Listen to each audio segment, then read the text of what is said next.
What can we do to stop the AI revolution? I'll cut to the chase. The answer is nothing. There's nothing you can do. There's nothing I can do. There's nothing that any human being can do, not even Donald Trump. AI is coming. In many ways, it's already here. There's nothing that we can do to stop it.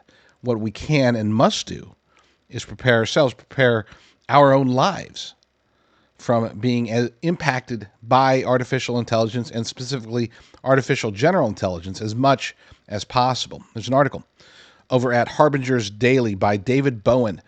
It's a relatively long article. I'm not going to read the whole thing, but the concepts are strong.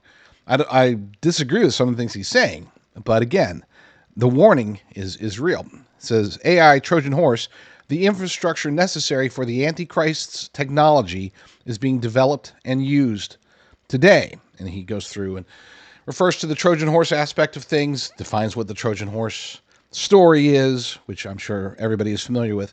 And he says that AGI, artificial general intelligence, is that Trojan horse. It's going to be allowed into our lives. And most of us, the vast majority of us, vast majority of Americans and everybody in Western society will accept it. Not only accept it like, oh, okay, I guess we have to do it, except like, oh my gosh, this is incredible, this is amazing. They're going to love it. Many of them are going to worship it. And this does pose a threat, not just from a spiritual level, but also physically. Because artificial general intelligence will be able to do some tremendous things. It already can do tremendous things. But as it's integrated deeper and deeper into society, further and further into our lives, we're going to find that the benefits are going to be greatly outweighed by the detriments. So what can we do?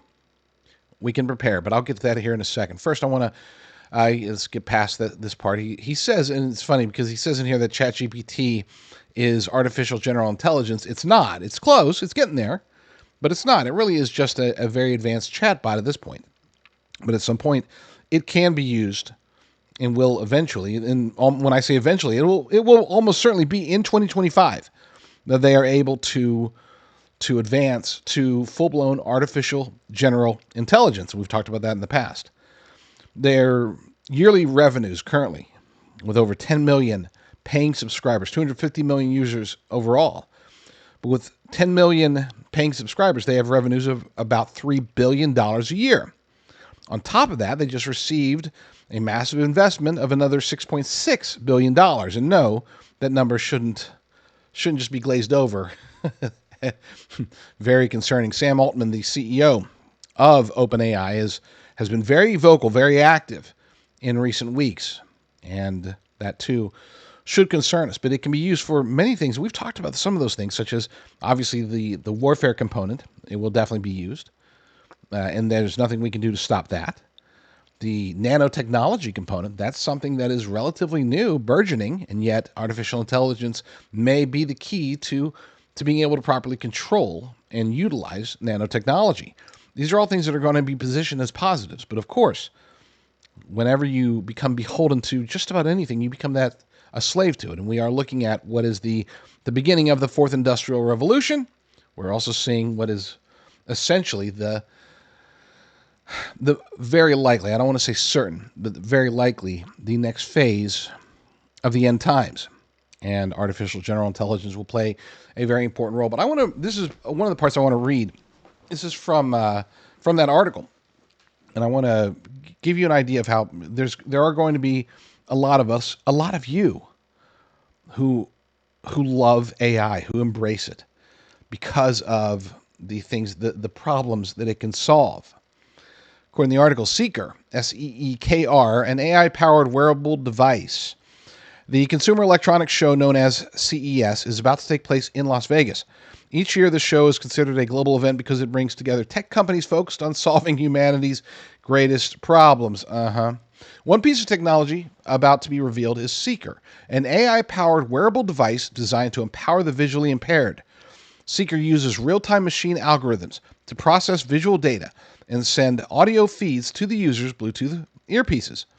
This device is designed to help the visually impaired identify objects, navigate obstacles, and even read signs. That sounds, I mean, there doesn't seem to be a downside there, right? I admit that technology has some amazing abilities. It could allow some people to have their sight restored. It has the hopes of helping the lame walk, the blind see, and the deaf hear.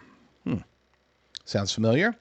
Now, I use that reference on purpose because in Scripture, a sign of the Messiah, according to Jesus,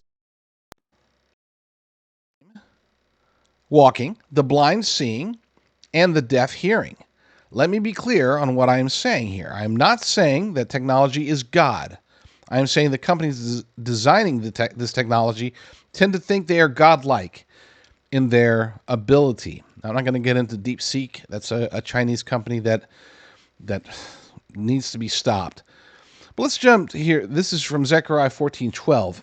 I'm going to read it to you because the point he's trying to make here is that there was a time not too long ago when Bible scholars, theologians, could not explain Zechariah 14:12. They couldn't see it as being possible. And yet now we see it as not only possible, but it's already here. It's happening. It can be done. It reads, "Their flesh will rot while they are still standing on their feet. Their eyes will rot in their sockets, and their tongues will rot in their mouths." What could that possibly be? We are already seeing it today. I'm going to jump past OpenAI 0.3 and the Turing test. You get the idea. So what can and should we do? We can't stop it. We cannot stop it. It's going to happen.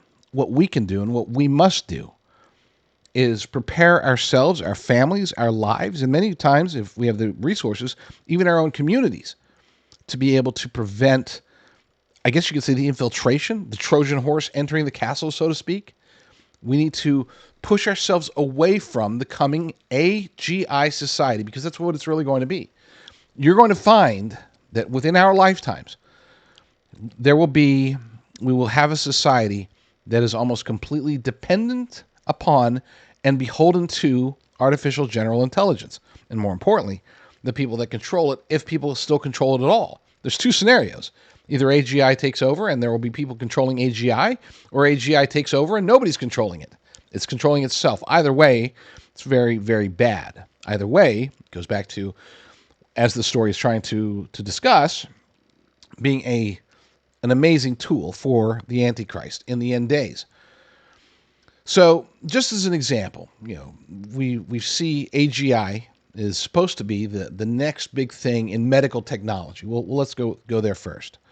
In medical technology, they believe that AGI will not only be able to diagnose diseases before humans possibly could, but also be able to come up with new and better treatments for those diseases. Perhaps more mRNA, perhaps more whatever. We don't know. We don't know how it's going to manifest, but manifest it will. And this is where so many of us are stuck between a rock and a hard place. Many of us have ailments in our lives or in the lives of our loved ones that perhaps we need certain treatments or certain pharmaceuticals just to keep us alive or to keep us functioning properly. What are we supposed to do? How can we break free from that? Especially if the next iteration is going to involve artificial intelligence and they're going to say, hey, guess what?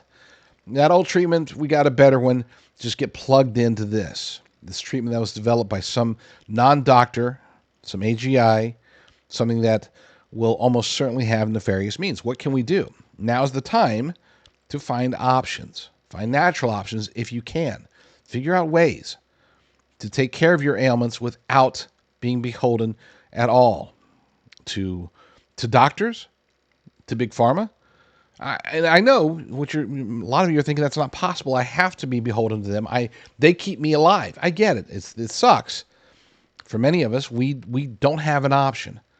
But if you do have an option, if you have ways that you can break free from regular medical science, break free from pharmaceuticals, from dependency on your drugstore, dependency on anything, now's the time to figure that out. Because when AGI takes over, and it will take over, and I'm not saying take over as in like Skynet take over, I'm saying take over, it will start doing more jobs and more jobs, including in the pharmaceutical and medical arenas. What can we do? We have to figure out a way to not participate, because just because you don't get involved directly with AI doesn't mean that it's not going to get involved with you. We know that. So starting now and taking precautions, that's the path forward. I'm going to be going into AI probably every show or every 2 shows, because this to me it's the burgeoning I don't want to call it an existential threat per se, but it is. It's a different kind of existential threat, though. Okay, this isn't like food shortages or meteors. This isn't about people just dying as a result. This is about people living. It's about people living under the rule of either the people that control the AGI overlords or the AGI overlords themselves. We don't know. We don't know how it will manifest.